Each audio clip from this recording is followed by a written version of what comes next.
Hey everyone, you're watching KTAL News Now. I'm your host Anthony Mocklin, and today is Friday. We have made it to the end of the week. The weekend is here. And today on KTAL News Now, we will be talking football, as today is Football Friday, where we'll be going over last night's NFL Thursday night game, as well as looking ahead to some college games this weekend to see what's in store on the Saturday slate. Now, the first game I want to bring up, like I said, is the Thursday night game that took place last night in the NFL, and that involved the Washington Commanders going into Lambeau Field against the Green Bay Packers, and they did fall 27-18 in this game, but the score, don't let it fool you, because this was all Green Bay in this game. They absolutely dominated from start to finish, in my opinion, and in terms of the season, Green Bay has gotten off to a terrific start. They are 2-0 for the first time since 2020, and that year they ended up starting off 4-0 before getting their first loss. And with the win over the Lions in Week 1, which is no slouch, the Lions last year went 15-2, so that was a really, really impressive win. And then to make the Commanders, who went all the way to the NFC Championship game, look pretty pedestrian last night was very impressive to me. And with these two wins to start the season, the Packers become just the fifth team in the Super Bowl era, which dates back all the way to 1966, to win their first two games of the regular season against teams both of which won 12-plus games the previous year. So very impressive start for Green Bay. And this is coming off a season where the Packers were 0-6 last season against the Lions, Vikings, and Eagles. So really awesome turnaround. And there's a lot of people to credit for this, but one man in particular who they just acquired in a trade from the Dallas Cowboys is Micah Parsons, and he is a beast. I mean, he was probably Dallas's best player, franchise guy. Still don't know why they traded him for almost nothing in terms of his actual value. And they got him right before the season in August, and he has transformed their defense completely. As far as his game log last night, he really didn't show up a lot on the stat sheet. He had half a sack as well as 3 quarterback hits, but just the gravity of him being on the field, like he was double teamed most of the game and even triple teamed sometimes. Like he was just a force of nature last night. And like I said, he was credited with 3 quarterback hits, but the Packers as a team had 12, and their defense was giving Jaden Daniels and the Commanders fits all night. They only scored 3 points in the first 3 quarters, so their offense, who was electric last year, really didn't do a whole lot in this game until late whenever they were down 17, and it really didn't matter a whole lot. They kind of took their foot off the gas a little bit, but as far as the quarterback situation with Jaden Daniels, he was sacked 4 times on the night, and he was held to just 17 rushing yards. And if you know anything about Jaden Daniels and his play style, you know that he is super dangerous, probably one of the most dangerous players in the league on the ground with his legs. And the fact that he didn't eclipse even 50 rushing yards, let alone 20, was a sight to see. I mean, he had 17 rushing yards. That is so insanely good at, like, the defense with Green Bay is just bottling him up, not letting him scramble and gain those chunk yardages and pick up first downs. Like, they limited him a ton last night.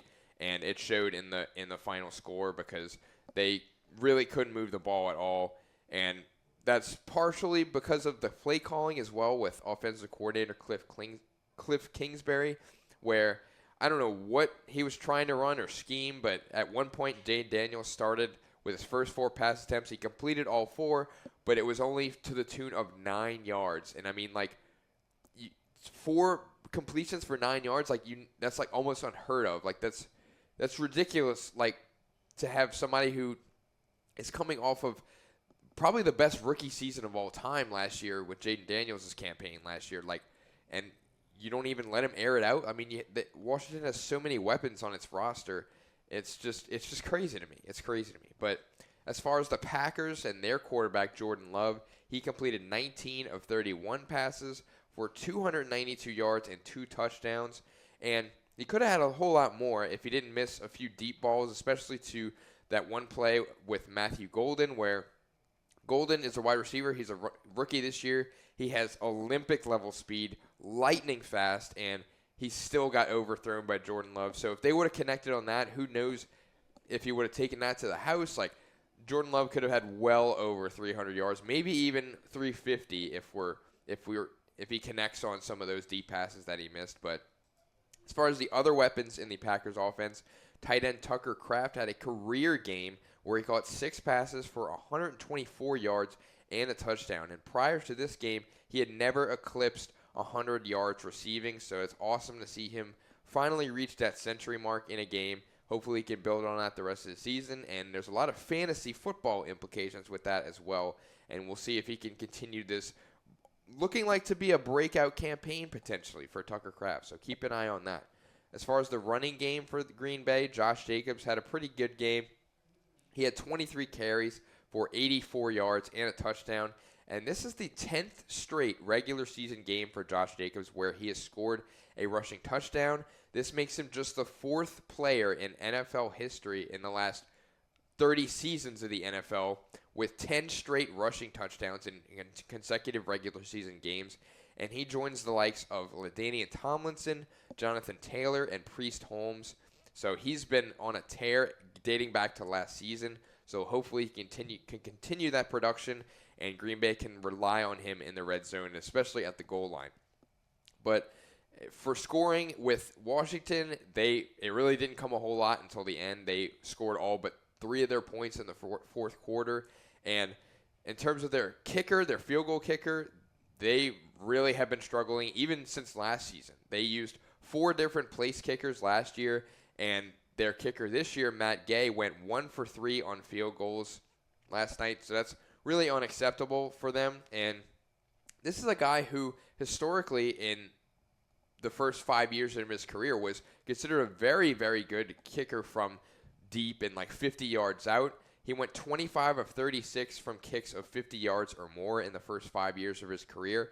But since the start of last season, he has gone 4 of 12 from 50 yards or further.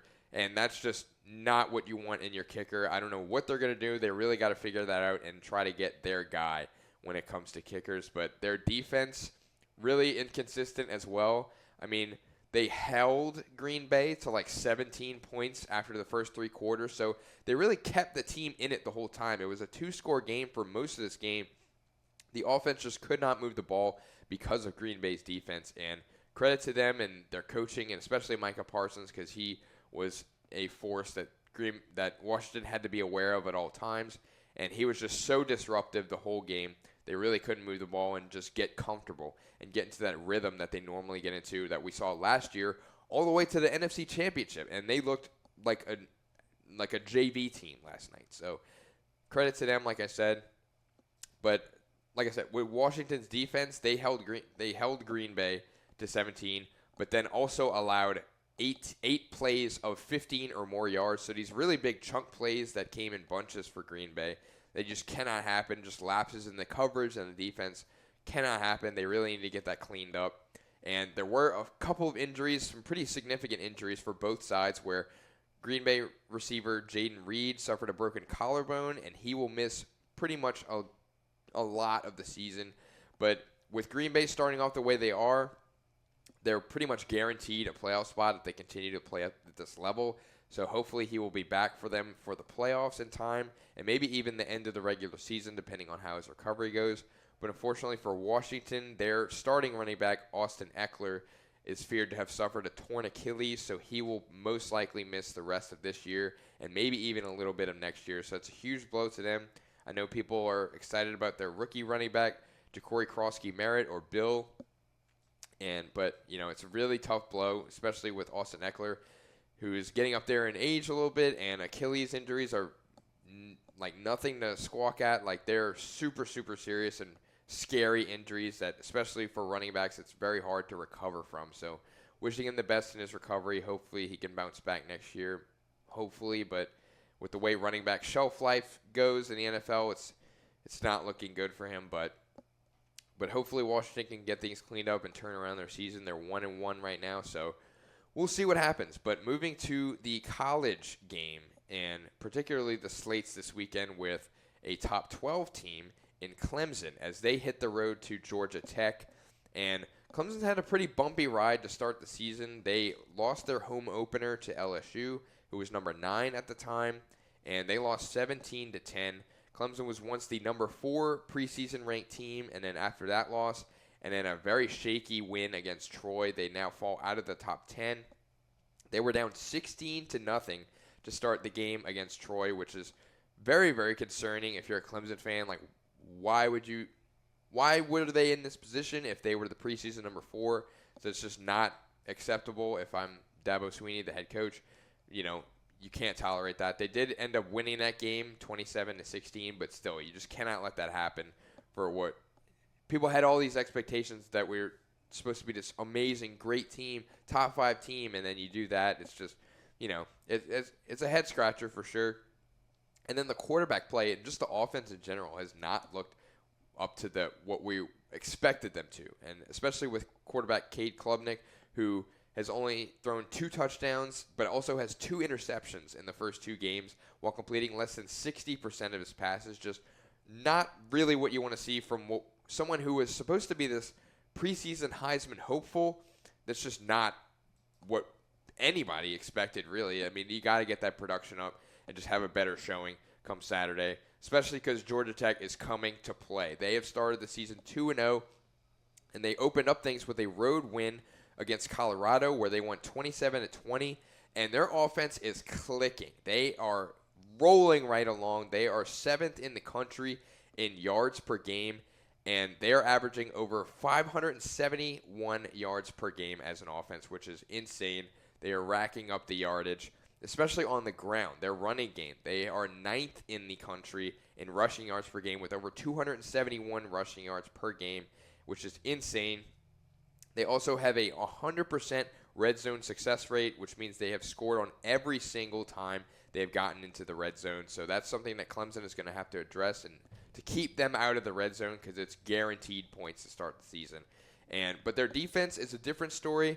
They're outside the top 50 in terms of yards per game, passing yards per game allowed, rushing yards per game allowed, and scoring. So that's something that Clemson is going to be like somebody's going to come out on top because Clemson's offense has been struggling, but then so is Georgia Tech's defense. So hopefully we'll see if Clemson can take advantage of that.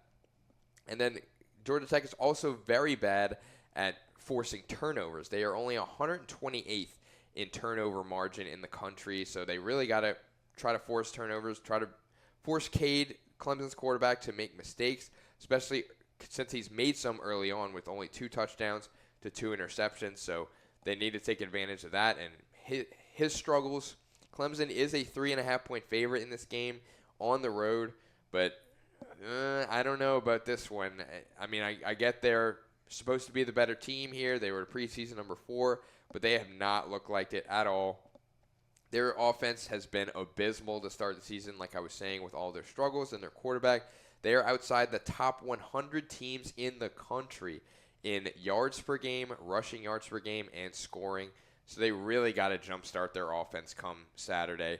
And their passing defense has been also pretty bad. They are 75th in yards per game and 98th in passing yards per game allowed. So really got to clean that up and just lock it down. Otherwise, it'll be a long day for Clemson on Saturday. But their running defense, on the other hand, is a different story where they are 40th in rushing yards per game allowed. And this is something where that's going to be interesting to see because Georgia Tech, like I said, they are top 10 in the nation in rushing yards per game, going against a run defense that is 40th in rushing yards per game allowed. So we'll see who ends up breaking here. I'm kind of leaning a little bit on Georgia Tech, especially at home. I think they can do it. They could pull off the upset, and I always love to root for the underdog, especially if they're unranked. I mean, they had that huge win over Colorado. I'm assuming they got a few votes in the AP poll, the top 25 poll, but they're not quite there yet. I think a win over Clemson would fully cement them in the top 25 in the nation. We'll see come Saturday. I like Georgia Tech in this game at home. Give them to me. But another top 15 matchup that I'm very, very excited to see is number 6, Georgia, as they go into number 15, Tennessee. And this one is probably my favorite game of the week. This one is a historic college rivalry. This one is dating back all the way to 1899, which is, you start something with 18 in the century, you're like, oh my gosh, like I can't even, nobody I know or that you know or anybody it was alive at that time, which is insane. But this will be the 55th matchup between these two schools. But as of late, it's been pretty lopsided as Georgia has won the last 8 matchups against Tennessee. And Georgia was coming into this last week as the previously number 4 ranked team after winning pretty handily against Marshall 45-7. But then they had a pretty confusing, kind of not really impressive win over Austin, PA. They only won 28-6, where you have teams like Florida State and somebody else later on in this list putting up 70 points against unranked and normal schools that nobody really gave them a chance. And the fact that they only scored 28 and, they should have won way more handily than that. So they ended up dropping to number 6. Fell a few spots, but I think they'll still be a top 10 team come the playoffs, depending on this game, because Tennessee has been rolling. They rolled off a win against Syracuse to start the year 45-16 or 45-26, and then they put up a program record 72 points against East Tennessee State, which is insane. They won that game 72-17, and this is also, remember, this is a home game for Tennessee, and Tennessee has won their last 9 straight home games, and they are 21-1 at home dating back to 2022, and their one loss is, you guessed it, Georgia. So this is a very heated rivalry. This will be a must-watch game. If you had to pick one on the slate to watch, it would definitely be this one. This is going to be a barn burner for sure. And this is, it'll be interesting because Tennessee, their offensive line, their protection has been solid. They have not given up a sack in their first 2 games, while their defense has recorded 8 sacks. And then on the flip side of that, Georgia as a team only has 2 sacks for the year. So I think that Tennessee is going to be able to have their way in terms of protection. But with their passing, they got to look out for Georgia's secondary, which is elite, and as well as their running defense. I'm sure they'll be able to contain Tennessee at least a little bit, because Georgia's run defense is super, super stout. They are only allowing 61.5 rushing yards per game as a team, which is insane.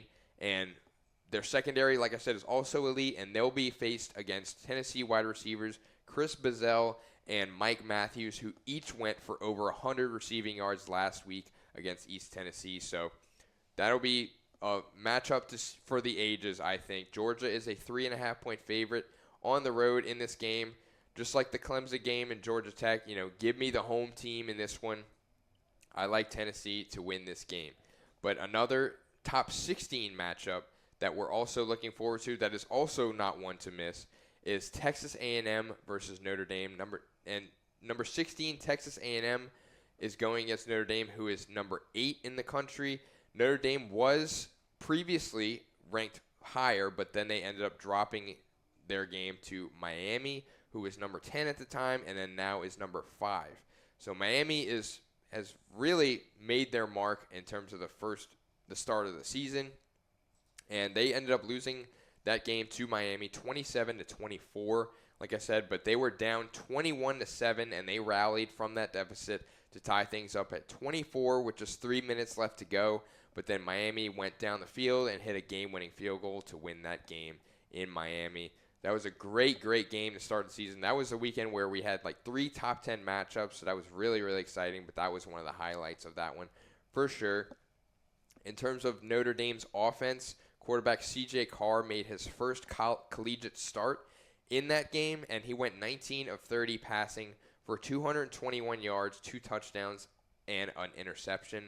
And their running game really needs some work because they have a running back who is a preseason All-American in Jeremiah Love, and he ran the ball 10 times for just 33 yards. So they really got to get things going against A&M.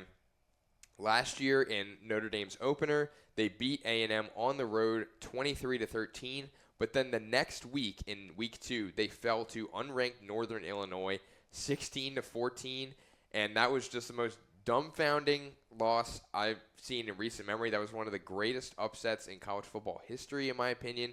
Just seeing the reaction from Northern Illinois' coach. He was just like crying after. It was just so emotional for him and just huge for the program. So I was really awesome to see, especially as a self-proclaimed hater of Notre Dame. If you know me or my friends, you know that I'm a big hater of Notre Dame. Sorry to my Notre Dame fans out there, but tell them to join a conference and then we'll talk. But after that Northern Illinois game last year, they rolled off 13 straight wins all the way to the national championship before falling to Ohio State, who went on to be the champions last year. But they respond well to adversity. We'll see if they do the same this time around after losing to Miami. As far as Texas A&M, their quarterback Marcel Reed is also very dangerous on the ground with his legs. He's averaging 5.8 yards per carry as a runner, and he also threw for over 500 yards and 7 touchdowns in the team's first 2 games, albeit against really not anybody impressive at all. Like I said, they put up 72 points against Utah State, and then they rolled off against UTSA, so really not really anything impressive. But he ended up leaving the third quarter against Utah State with an undisclosed injury, but is expected to start on Saturday, so expect to see him suited up. Notre Dame is a 6.5-point favorite here at home. I kind of like them in this spot, especially since they have something to prove. They're hungry to write the narrative and make that playoff push come January. We'll see if that's the case. If they end up losing this game, though, their playoff hopes might be in jeopardy, but I think they can kind of rally their way back because, like I said, they're not in a conference, so they don't play anybody anyway. So we'll see what happens with that. That'll be another great game. But for my LSU fans out there, that we are hosting Florida, who is unranked, but this was previously supposed to be a hyped-up game because Florida was ranked, but then they lost to unranked South Florida last week in a very head-scratching loss. LSU is number 3 in this matchup at home. I really like the Tigers in this spot, especially after a confusing win against Louisiana Tech, which I'll get into a little bit more later. But Florida head coach Billy Napier is on the hot seat here after that loss to unranked South Florida. And if you look at it, Brian Kelly was trying to downplay it, LSU's head coach, and say, he's not on thin ice, like he'll be fine. People don't know what they're talking about. They're crazy saying he's on the hot seat. But if you look at his record at Florida, it is not pretty, folks. And he is 20-20 since becoming the head coach at Florida. And 8 of those wins have come outside of the Power Four. And if you look at history, according to ESPN, this is the worst 40-game start for a Florida head coach since 1982. So 43 years since the last time this has happened, and it's the worst since that. It's really not good for Florida fans. They really want to – based on the reaction and especially to the South Florida loss, they want him gone. But that buyout is not going to be cheap if that happens. But LSU, like I said earlier, they started out the season with a road win against Clemson, who was number 4 at the time. But then they followed that up with a 23-7 win over Louisiana Tech. And no offense to Louisiana Tech, LSU was 5 touchdown favorites in this game, and they looked like a completely different team to me in that game. And, they really got to get the offense going against Florida this time around, especially considering that Florida, historically speaking, in their matchups, they really have been super, super close. They're always a tough opponent, whether it's in Gainesville or in Baton Rouge. So they really got to get things going early with their offense. And LSU did suffer a little bit of an injury bug in the first few games, where center Braylon Moore returned to practice this week after suffering an ankle injury on the first play in the game against Louisiana Tech. And then tight end Trey Green is not expected to suit up on Saturday after dealing with a knee sprain, even though head coach Brian Kelly was non-committal on his status. He didn't want to say definitively that he was out, but he's probably not going to play. But last season, LSU did lose to Florida in Gainesville 27-16, but on the flip side of that, whenever Florida comes to Baton Rouge, They do not have much success at all. They have only 2 wins in Death Valley against LSU in the last 2 decades. They are 2-8 in that span, and I expect the same on Saturday. LSU is 7.5 point favorites in this game. I would normally I would take this, but like I said earlier, Florida usually plays it pretty close, and we'll see what ends up happening. But the Tigers absolutely need to take care of business on Saturday if they want to remain in the top 3. And if they drop this or they win it pretty close, they could fall a little bit in the rankings. But you just got to take care of business at home in front of your fans in your home stadium in the real Death Valley, not the fake one in Clemson. But we'll see what happens. I'm very excited for all of those games and more this weekend. Plenty of football to watch. Be sure to tune in on Monday for another edition of KTAL News Now, where we'll be recapping the games as well as the NFL games on Sunday and some of the other local events that are happening in our area. You can find us on KTALnews.com, which is where you can get your local breaking and trending news. And it's also where we stream KTAL News Now every Monday through Friday at 1 p.m. I hope you all have a great rest of your day and weekend. Plenty of great football games, like I said. Really, really excited for those. I'm interested to see who your favorite teams are, who you're rooting for this weekend. You can reach me at amocklin@ktalnews.com if you want to talk ball or movies or entertainment. Anything you want, I'm here for you. But like I said, have a great rest of your day and weekend. I'm Anthony Mocklin, and thank you for joining us.